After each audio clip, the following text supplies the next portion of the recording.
Well, here we are again, Rachel and her father, and it's middle of the week. It's Wednesday evening, May 27th, 2026. So we're going to continue this saga of Jim Crow, highly abridged. Might want to point out with the date, yesterday was May 22nd or 26th, which marked the 31 plus 26, 57th anniversary of my meeting in Vietnam with a grenade that was buried in the ground. One of the milestones that changed the trajectory of Jim Crow's life. So, that was 57 years ago. It's been a good pile of years. But two things that I neglected to bring up to date. I did mention my sister's birthday, my first sister, Becky. That was back when we lived out on Indiana's prairies, and I was almost 4 before she was born. So that was a bit of a shock to me, a gradual shock.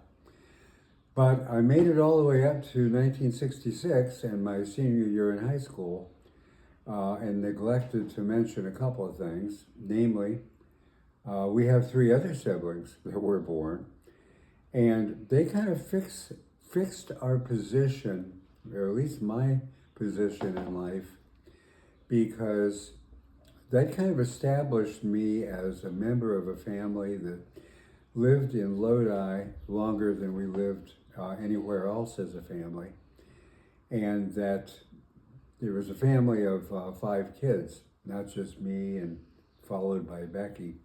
So Kate was born when I was in 4th grade. She was born in 58. Tom was born just a year and a half later when I was ending 6th grade. Beginning 6th grade. And then Edie was the last to come, and that was when I was in the 8th grade. And all of those years were still at Lodi, either Lodi Elementary School or Lodi Junior High School. There'll be more about them later. I had sisters and I had a brother, and they had me. I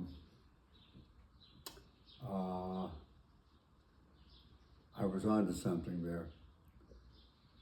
Well, let's talk about when Tom was born. We don't have to do this in chronological order, but my mom was very, very pregnant. Tom was born September 28th. I had just gotten the paper route less than a month earlier. And as usual, Dad was out of town on business, and Mom was driving that pink Edsel station wagon. That was our family car.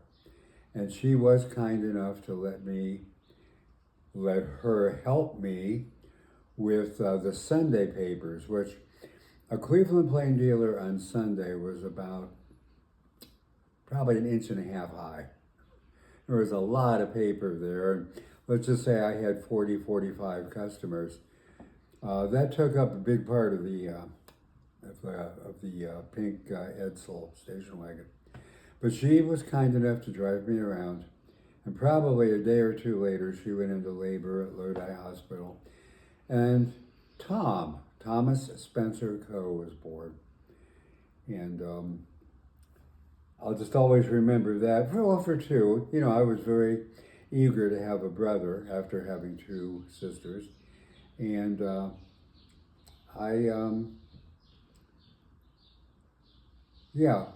was, I guess that's all I wanted to say about that. But I also mentioned earlier my dad's unusual breakfast habits and cuisine. He always dressed with a shirt and tie for work when he was in the office. And he would put on his trousers last because he didn't want to ruin the crease in his freshly ironed pants.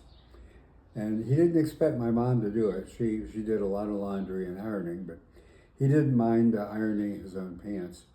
So he'd come out to the kitchen where I was crunching on some sort of less than healthy cereal. And we'd had the Cleveland Plain Dealer there that morning that he would be looking at, headlines mostly, because he was on his way to work.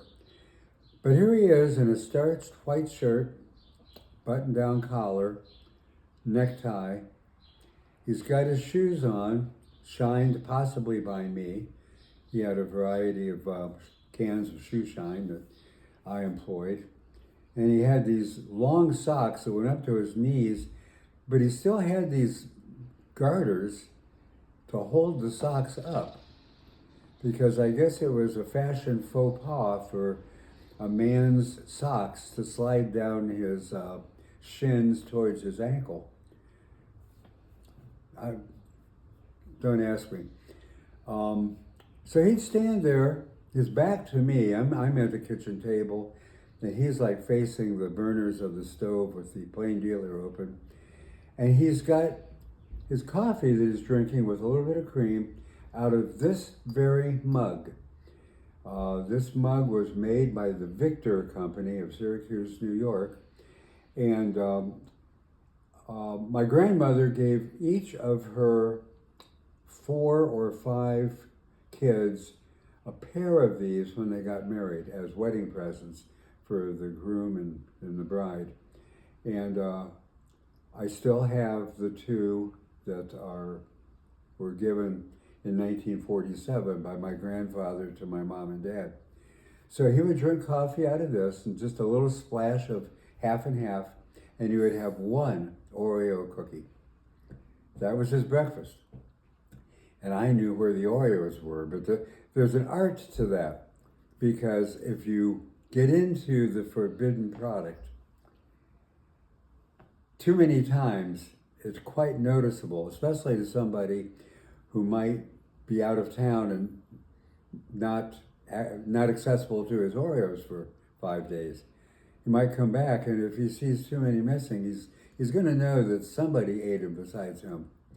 So like I say, it was an art. Whenever raiding his hidden candy, which was bought from a candy store on the square in Medina called Tony's, dark chocolate cashew bark.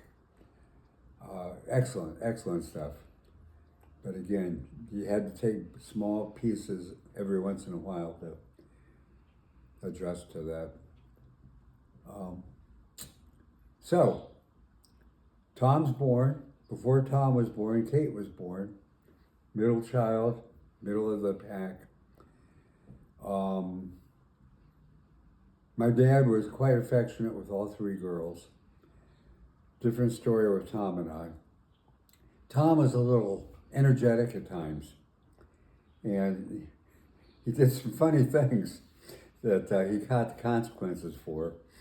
And I was the catalyst in some of these episodes.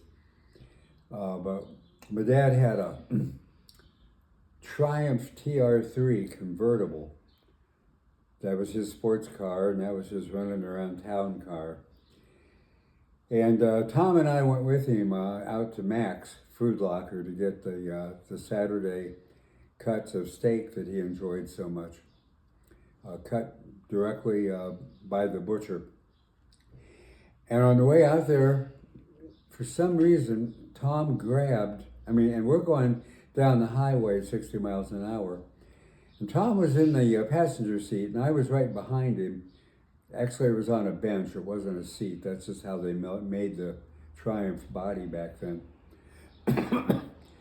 And who knows why, but Tom grabbed the lever in between the 2 front seats that pulled it back with all of his 4-year-old muscle. And we started to swerve.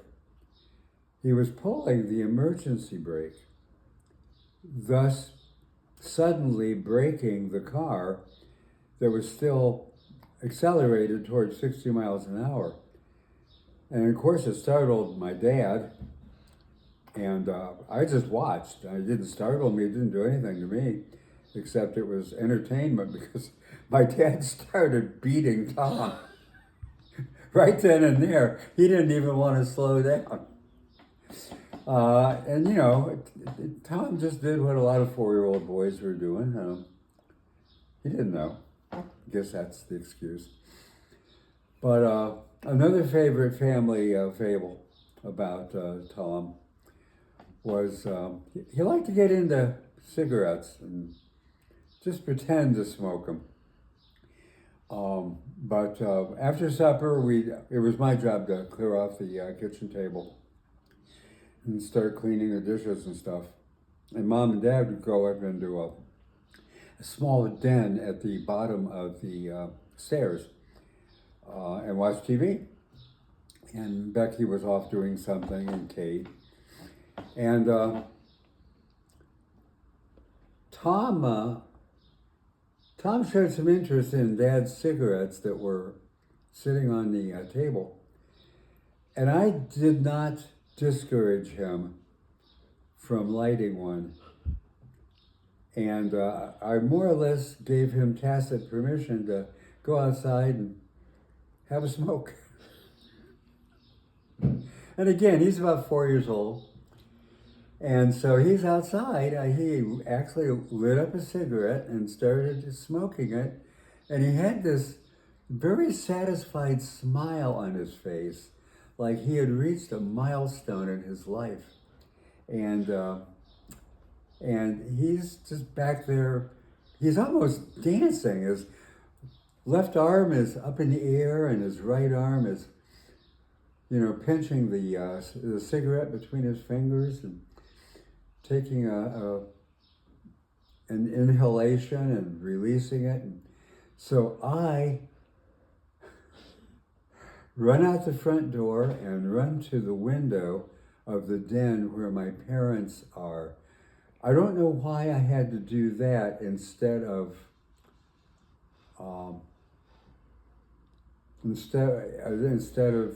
just walk through the house.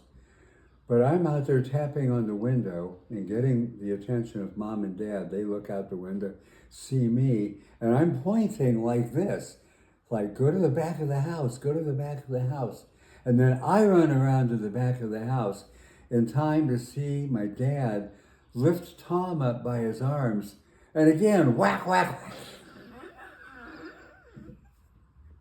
Tom's getting a spanking.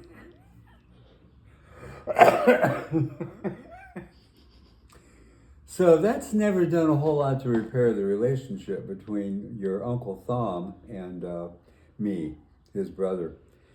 And also, we shared a bed for most of my high school years. We shared one double bed.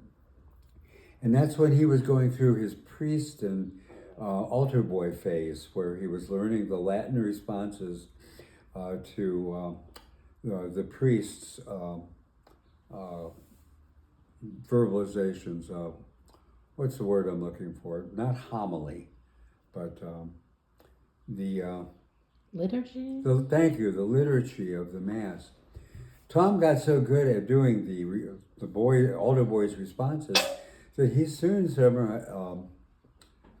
memorized the priest's part too. He built an altar. Well, he took one nightstand at the foot of our bed and decorated it with various items that served as a chalice and served as a crucifix. He already had the crucifix out. And then he got a natty old bathrobe and pajamas, and those were his vestments. And he would say Mass. I'm doing my homework or reading or listening to the radio, and hear this, and I look up, and Tom's saying Mass at the foot of our bed.